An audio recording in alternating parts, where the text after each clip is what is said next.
Hello and welcome back to another video. Today I'm back with another match preview. This time is Southampton versus Swansea City in the Sky Bet Championship this Saturday, 12:30 p.m. kickoff away at St Mary's. So yeah, it's going to be another tough game in the Championship. Obviously we're back after the international break. It was a little bit disappointing to end the last block of fixtures with a 3-1 defeat to Leicester at home.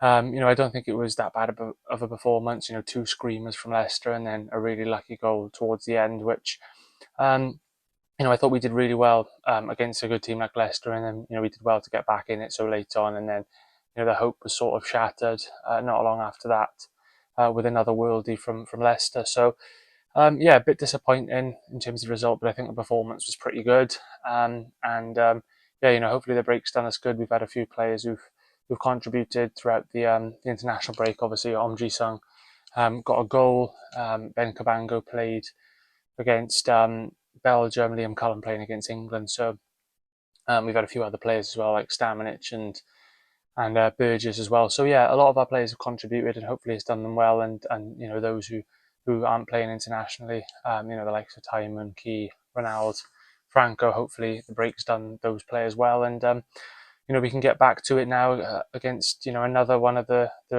recently relegated sides. It's going to be a tough game. They're not the same team as they were when they're in the Premier League or even when they were last in the Championship, but it's still going to be a tough game nonetheless. I'll run you through the injury news for both sides. So starting off for Southampton, they've got Ross Stewart out with a hamstring injury. They've also got Samuel Edozie out with a knock injury, and Wellington out with an ankle injury. As for the Swans, we've just got Ricardo Santos out. I know he's back on the grass playing for the under-23s and stuff, but I don't know if he's quite ready to come into the first team as of yet. And then going on to the key players for both sides. So firstly, starting off with Southampton, the first one I'm going to go with is Finn Azaz. Very good player at this level. Obviously, he played at Middlesbrough last season, and he's had spells at Plymouth as well. So yeah, he's definitely a player to look out for, and certainly one who would be a danger man for Southampton, I think. The second player I'm going to go with Jay Robinson, a player who's come through their academy, similarly to Tyler Diblin. And from what I've seen of Robinson, a very good player so far from what I've seen, and definitely one who would play a big part for them, I think. And the third player I'm going to go with is Adam Armstrong. Yeah, he's been excellent for them the last couple of seasons. Obviously, was at Blackburn prior to that and played well there as well. And he's a very good player at Championship level, and he chipped in with a few goals in the Premier League as well when they were there. So yeah, definitely a player who can cause trouble for us. And yeah, they're the three players I'll go with for Southampton.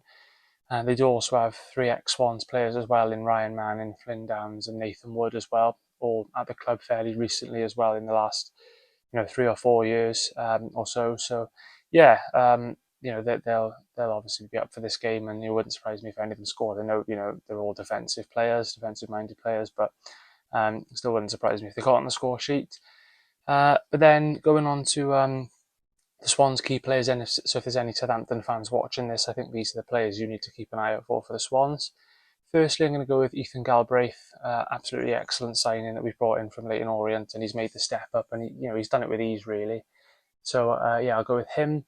Second player I'm going to go with is Zan Vapotnik. I don't think he scored in his last two, but prior to that he was on a bit of a goal scoring run. I think he got 6 in 7 games or something like that. So yeah, was on a very, very good run, and he's still a great player, and hopefully you can chip in with a few more goals on the weekend and throughout the course of the season. So yeah, I'll go with him. And the third player I'm going to go with Josh Timon. I think he's our most underrated player in my opinion. Doesn't always get the credit he deserves, but I think people are starting to notice it a little bit more now. Just signed a new contract extension as well, so yeah, very pleased with that, and hopefully he'll have many more years to come at the club. But yeah, I'll definitely go with Josh Timon, very underrated player, and can whip a lot of balls into the box. And he was Ryan Manning's replacement as well. So Manning was obviously very good, attacking-minded left back, just like Timon is, and I think he's been the perfect replacement for him. And yeah, now going on to the lineup, I'll go with for for the Swans. So in goals, I'm going to go with Lawrence Vigouroux. Right back, Josh Key. Left back, Josh Tyman. Two centre backs, I'm going to go with Ben Cabango and Cameron Burgess. In midfield, I'd like to see Malik Yalkoué play alongside Goncalo Franco and Ethan Galbraith. On the wings, I'm going to go with Ronald and Zidane Anusa, and up front, Zan Vipotnik. Yeah, I don't think there'll be too much rotation to the side, but the one change I'd sort of like to make is to see Yalkoué instead of Stamenic. I think other than that, the team usually picks itself every week, but yeah, it'd be quite interesting to see Yalkoué come back in. So yeah, that's the team lineup I'm going to go with.